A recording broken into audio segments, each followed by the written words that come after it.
This is the Google Pixel 4. I was sent it to review from Google. Very surprised about that, quite honestly. I did not expect it.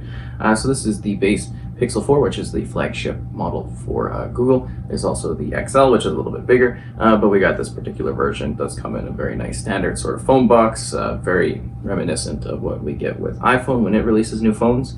Very Google showcased, and of course a very Google-centric phone running off the Android operating system. Cool, so I know people like a sort of unboxing when they get these sort of things in these videos, so we opened it up. I will mention that I will be showing pictures that I've taken with the phone over the last couple of weeks while I've been reviewing it, just to show off different kind of, the resolution, the night mode, everything like that, so you get an idea of things. So this kind of holds the phone, just a little plastic covering on top of that.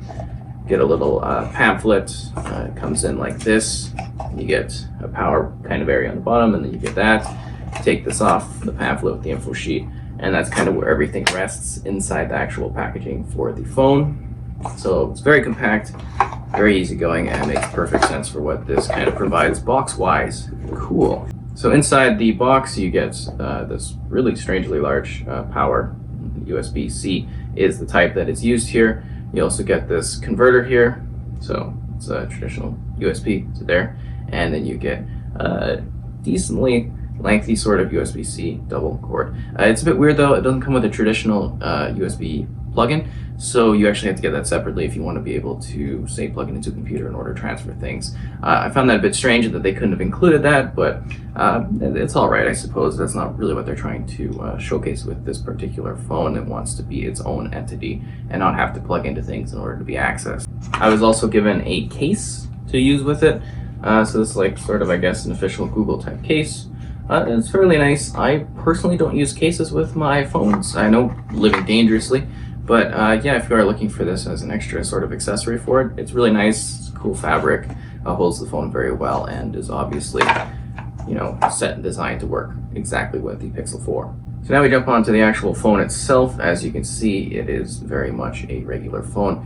Being a flagship, this is sort of the top as to say what Google is providing phone-wise. Obviously, there's also the XL if that's your sort of thing, the bigger screen. I quite like this. It's comfortable, it fits well in my hand. It's very interesting. There's a neat feature where you kind of squeeze it and you can set the squeeze and it pulls up a Google Assistant. So I think that's a really neat feature. It should also be noted that the sides contain a bit of a grip to it, which is different because they're used to very smooth sort of just really slick phones, and this one has like a grip on the side, which I initially was like, but it actually helps for holding your phone and keeping a better grip on it, especially in say a colder climate like the one that I reside in. So that's quite nice. As you can see with the casing, we got a white backing here, the camera at the top for pictures, and again we'll be showing just occasional shots of what I've taken right off of the phone without any edits or anything like that. So what we get here is a 5.7-inch screen. It is FHD flexible, and it is a 2280 by 1080 OLED 444 Pi screen. It contains a 90 hertz, which is actually really cool. So that's kind of the refresh rate and everything like that. So really smooth picture. There's HDR, and it comes in 3 main colors. You get just black, clearly white, and oh so orange. This was taken right from the site, so I guess those are the color choices that are available. Like, I don't mind the white. I think it's something that would normally get kind of like a little bit dirty tech-wise, but it seems to have been pretty clean in the time that I've actually had it and used it quite a bit, so that's nice. So there's no Dolby Vision support, which I didn't quite expect, and I do want to mention before we really dive further into things that with this being priced a little bit differently, it's not exactly fair to compare it to the models of the the iPhone 11 or the latest Samsung Galaxy S10, just in regards to features, because there is quite a difference in pricing. So do keep that in mind when we are going over features and expectations for this particular phone, that it does fall into more of a strangely high but affordable price range for what this does actually provide. So here we get 162 grams of weight, so it's really light, very comfortable. There is a 2800 mAh battery, so that could have been a bit better. You do notice it, but it still gets you through the day fine, shouldn't be an issue. Still at the same time, I believe that phones should be pushing the battery technology a bit more with capacity. This is even a little bit lower of mAh. That's just your capacity, so basically how long you can go on it. Yeah, that's the thing, right? Is that even my older iPhone model still has a better battery option that is available for it. Yeah, if that's something that's important to you, you might want to take that into consideration with this particular version. I will also note that it's cool that you can slide to the side and you can actually pull up like a Google search, and there's like Google News and information there. So I think that's pretty cool for people that are, needing to have that information right away. They definitely do integrate the Google aspects to it.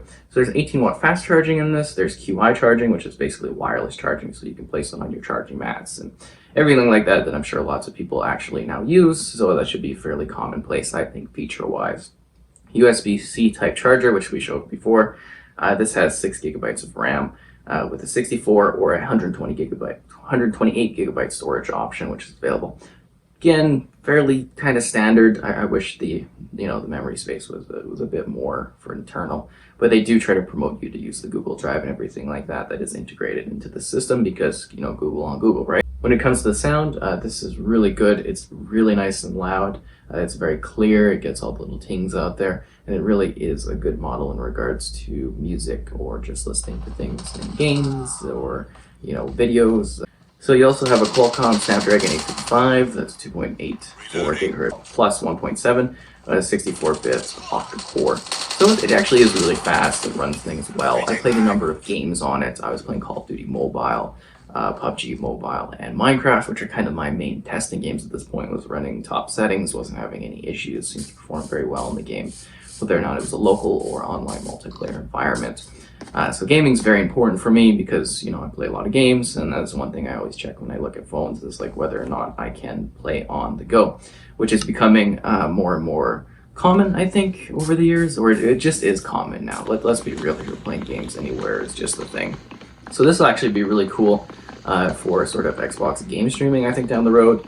There's also Google Stadia that kind of works with this. I didn't get to try that, obviously, but just trying to give you an idea of being able to use this as a streaming platform. It really is well set for that, especially with the 90 hertz that is available. So we're going to move on to the camera now, which is something that I use quite a bit of. There's some things that are really cool on this and some features that I wish were a bit better. So on the rear, we're getting a 60 megapixel 2.4 aperture with a 52-degree field of view. And then on the front, we're getting 8 megapixels with 2.0 aperture and 90-degree field of view. On the rear, we're only getting a maximum recording-wise of 4K 30 FPS. To me, that's really disappointing, kind of unacceptable. I believe the iPhone SE, which is what one of my family members has, could do 4K 30, and that's from years back. I know there's like a statement out there in regards to Google, they're not really pushing that, but as a creator and just as generally someone where it's like I want to be able to use my phone and kind of record the best video available, because everything like that, long term you want your video to look really good looking back, in the future. So 60 FPS really should have been the target, at least on the back one. So I'm really disappointed about that aspect.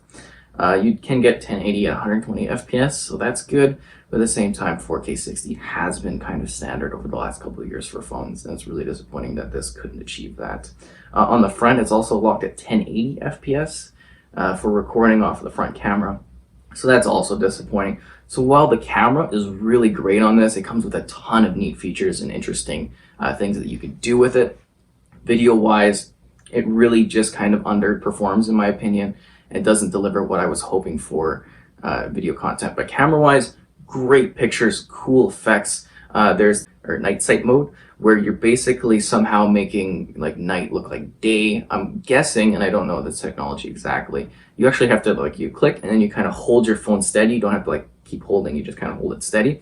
And I'm guessing it captures light over a variation of time, and that's how they're actually able to create these gorgeous, almost day looking, but still nighttime photos. And I think that's a really cool sort of post-processing effect that they're applying in order to achieve that. There's also a great portrait mode. I absolutely loved it. The blur effects were just sort of subtle in the background, and they really did highlight the face and kind of push you out forward. Generally great pictures on this, especially the white balance, because we're taking a lot of snow pictures because it's winter and snowy right now. And I think it really delivered some quality photos that I really was happy with. I took some nature and a little bit of building type pictures too, and I hope you've been seeing those throughout this. So video wise, I wish they would aim higher. 60 FPS at least should be a target, and hopefully they achieve that maybe in the next iteration of Google Pixel. It'll be so cool to check out more of this down the line, as I really have been quite enjoying this phone. So there's 3 microphones, so that's really great. Love to see that included. More microphones, the better for capturing audio quality. There is no Dolby Atmos as far as I'm aware with this one. So that's a bit disappointing, as that is it's quite a standard these days, I think, on phones, devices, audio all over the place. There's Google Assistant, like I mentioned, that's integrated right in, as is expected because it is a Google phone. There's also quick gestures, which is an interesting change up.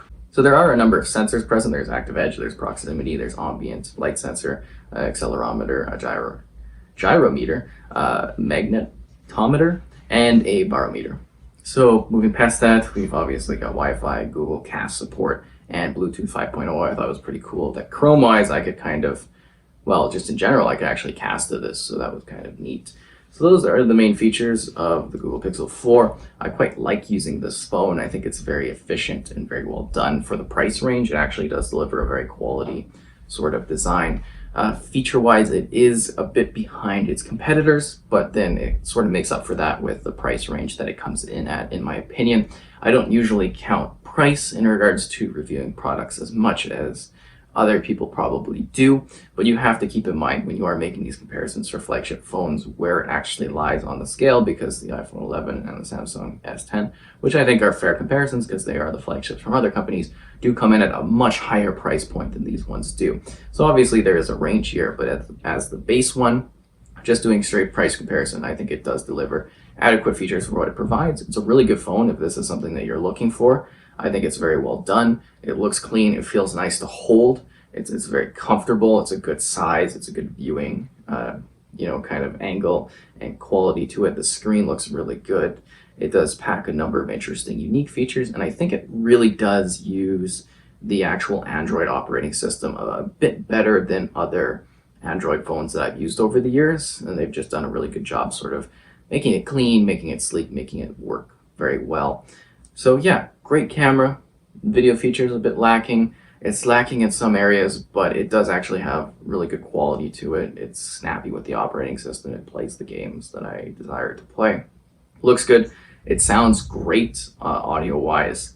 I wish it did have the Dolby Atmos, but what can you do?